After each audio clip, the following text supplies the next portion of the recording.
हम मीनू झा प्रणाम करै छी समस्त मिथिलावासी के। आइ हम एकटा और बाबा विश्वकर्मा के भजन गाबऽ जा रहल छी। हुनकर कृपा रचनाकार से लऽ कऽ और श्रोता सब पर में बनल रहे, तेकर मंगल कामना अछि। रचनाकार आदरणीय श्री मणिकांत झा जी छथिन। धन्यवाद। जय मिथिला, जय मैथिली। हाथी चढ़ल विश्वकर्मा जियला, आसन ओछाबून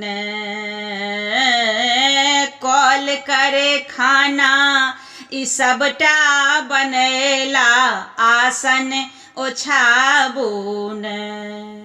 हाथी चढ़ल विश्वकर्मा जियला, आसन ओछाबून।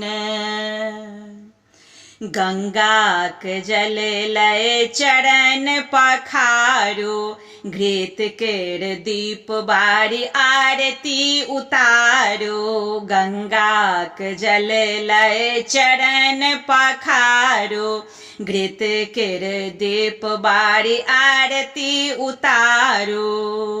बस ट्रेन सब चलेला विश्वकर्मा जी, आसन ओछाबून।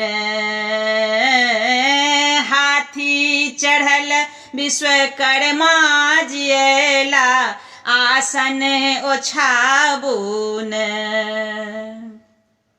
भरी दुनिया के छथि अभियंता, मशीने मात्र के अपने नियंता। भरी दुनिया के छथि अभियंता, मशीने मात्र के अपने नियंता। क्षण में छनाक करथि विश्वकर्मा जी, आसन ओछाबून। हाथी चढ़ल विश्वकर्मा जियला, आसन ओछाबून। अगर गुगुल के धूप देखायब, मेवा मिसरी भोग लगायब।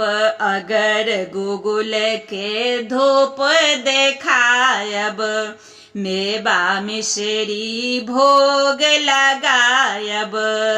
मणिकांतो के सब दिन देखथिन विश्वकर्मा जी, आसन ओछाबून।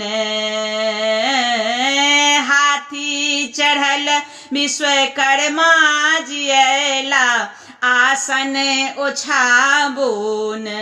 कॉल करे खाना ई सबटा बनेला, आसन ओछाबून।